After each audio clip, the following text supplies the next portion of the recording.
जय श्री गोरख, जय श्री कल्की, जय महाकाल, जय शंकर की। शिव गोरख मंदिर समिति में आपका स्वागत है। आज मैं बात करूँगा मनुष्य शरीर की। आखिर मनुष्य शरीर क्या है और ये किन तत्वों से बना होता है।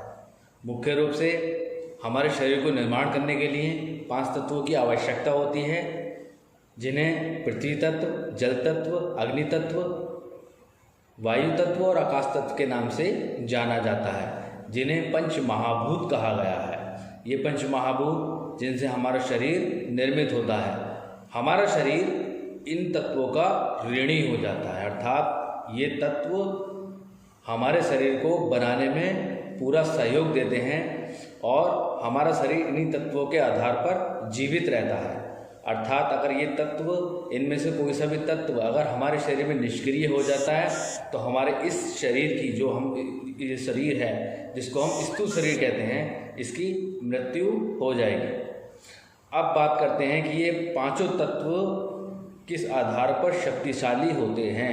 अर्थात हम अपने शरीर में पांचों तत्वों का निर्माण भी करते हैं और ये हमारा शरीर इन पांचों तत्वों का निर्माण भी करता है, साथ में इन पांचों तत्वों से मिलकर बना भी होता है। हमारे जो 5 तत्व हैं ये हमारे शरीर को बनाते भी हैं, प्लस हमारा शरीर इन तत्वों का निर्माण भी करता है। दोनों ही क्रियाएं हमारे शरीर के अंदर होती हैं। अब बात करते हैं कि हमारे ये जो 5 तत्व हैं ये हमारे ऋणी किस प्रकार से हैं। देखिए, हमारा शरीर बनाने के लिए, एक मनुष्य का शरीर बनाने के लिए 5 तत्वों की आवश्यकता होती है। अर्थात ये 5 तत्व प्रकृति से जनित होते हैं। ईश्वर ने इनकी रचना की है, प्रकृति ने इनका आधार बनाया, अर्थात इनको जीवन दिया, अर्थात इनको एक जगह दी जिसमें ये व्याप्त हो सके। ये काम प्रकृति का था, आदिशक्ति मातृश्री दुर्गा का था। निर्माण करने का कार्य ईश्वर का था, परमपिता परमेश्वर का था। साथ में जब मनुष्य शरीर का निर्माण हुआ, जिस समय पर मनुष्य की उत्पत्ति हुई, तो मनुष्य की उत्पत्ति करने के लिए 5 तत्वों की आवश्यकता हुई। 5 तत्वों का संचार करने की आवश्यकता हुई। ये 5 तत्व जो शरीर के अंदर मौजूदा स्थिति में हमेशा के लिए व्याप्त रहते हैं। मृत्यु के उपरांत ये नष्ट हो जाते हैं, लेकिन ये जीवन पर्यंत तक हमेशा व्याप्त होते हैं। यही 5 तत्व हमारा जीवन बनाते हैं, हमारा स्वभाव बनाते हैं, मन की स्थिति का निर्माण भी यही करते हैं। बुद्धि, विवेक, अहंकार का विशेष रूप से क्रियात्मक क्रियाएं करने का आधार भी यही ही हैं। हम इनके ऋणी हो जाते हैं क्योंकि हम इनके बनाए हुए होते हैं। अर्थात इनमें से कोई भी एक तत्व अगर अपना योगदान करना छोड़ दे, अर्थात अपना दायित्व की पूर्ति करनी छोड़ दे, तो हमारा ये शरीर जीवित नहीं रह पाएगा। इस आधार पर हम इनके सम्मान के लिए, हम इनकी ईश्वरत्व के लिए, अर्थात जो पालन ही हमारे बिना किसी भेदभाव के, बिना किसी इच्छा के, बिना किसी स्वेच्छा के हमारे हमसे कुछ बिना लिए दिए, ये निष्ठापूर्वक, विश्वासपूर्वक अपने दायित्व में जीवन भर लगे रहते हैं। अब मनुष्य का कार्य ये है कि जब इनका समर्पण, हमारे प्रति इतना समर्पण है, ईश्वर के प्रति इतना समर्पण है, तो मनुष्य को भी इनके प्रति समर्पित होने चाहिए और इनके लिए, इनकी सुरक्षा के लिए, इनके लंबे जीवन के लिए 5 कर्म करने चाहिए। अब वो 5 कर्म क्या हैं? ये 5 कर्म पंच महाभूत कर्म के नाम से जाने जाते हैं। प्रथम चरण में पृथ्वी तत्व के लिए हम अन्नदान करते हैं, द्वितीय जल तत्व के लिए हम तर्पण करते हैं, अग्नि तत्व के लिए हम यज्ञ करते हैं, वायु तत्व के लिए हम प्राणायाम करते हैं और आकाश तत्व के लिए हम ध्यान करते हैं। ऐसे ही ये हमारे 5 तत्व इन पंच महाभूत कर्म से शक्तिशाली हो जाते हैं और लंबे समय तक चलने वाले बन जाते हैं। साथ में हम ये पंच महाभूत कर्म करते हुए इन पंच तत्वों के ऋण से मुक्ति भी प्राप्त कर सकते हैं। अर्थात हम इनके ऋण से मुक्त भी हो सकते हैं, क्योंकि हम ये पंच महाभूत कर्म जब करेंगे अपने जीवन में तो इनकी सुरक्षा का दायित्व, इनका जो सुरक्षा है वो बढ़ जाएगी। इनकी सिक्योरिटी जब बढ़ेगी तो लंबे समय तक काम करने वाले बनेंगे ये। इस आधार पर ये लंबा जीवन जीने वाले बनेंगे। जब इनका जीवन लंबा होगा तो ये आशीर्वाद के रूप में मनुष्य को लंबा जीवन देंगे, क्योंकि इनकी सुरक्षा का आधार ही हमारा जीवन है। अर्थात जितना लंबा ही चलेंगे हमारा जीवन भी उतना ही लंबा चलना है। अब बात करते हैं कि ये पांचों तत्व किस प्रकार से क्रिया करते हैं, अर्थात इनका स्वभाव क्या है। देखिए, पांचों तत्व हमें पांचों स्वाद की प्राप्ति कराते हैं, पांचों स्वभाव की प्राप्ति कराते हैं, पांचों बुद्धियों की प्राप्ति कराते हैं। हर चीज़ में ये पांच तत्व हैं तो पांच अलग अलग भागों में डिवाइड होते हैं।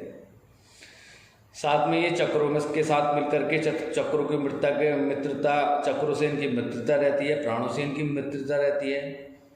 इस आधार पर ये चक्रों को और प्राणों को अपने आधार से चलाने का कार्य करते हैं। अर्थात हमारे प्राण भी एक दूसरे के पूरक हैं, तत्व भी एक दूसरे के पूरक हैं और हमारे चक्र भी एक दूसरे के पूरक हैं। अर्थात कोई भी इसमें प्रधान नहीं है। प्रधान है क्या? हमारा सूक्ष्म शरीर।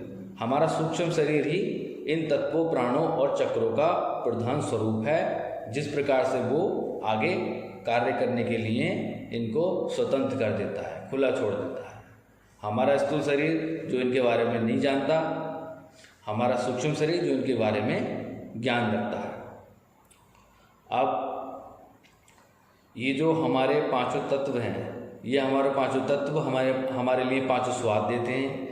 जैसे हमारा पृथ्वी तत्व है तो हमारा स्वाद मीठा होगा, हमारा तत्व जल है तो हमारा स्वाद फीका होगा, अग्नि है तो चरपरा होगा, वायु है तो खट्टा होगा और आकाश है तो कड़वा होगा। अर्थात हमारे पांचों तत्वों का स्वभाव, जो उनका स्वाद है वो इस प्रकार है। साथ में जो इनका स्वभाव है वो आलस्य वाला है, चंचलता वाला है, क्रोध वाला है, सहन शक्ति वाला है और शांत वाला है।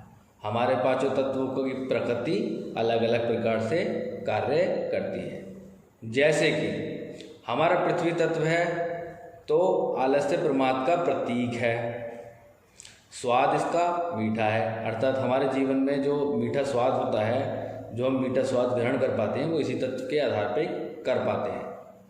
दूसरा तत्व हमारा जल है। जल का स्वाद फीका है, अर्थात फीका है, कसाला भी बोल सकते हैं, फीका भी बोल सकते हैं। और इसकी जो प्रकृति है वो चंचल है, चंचल स्वभाव है।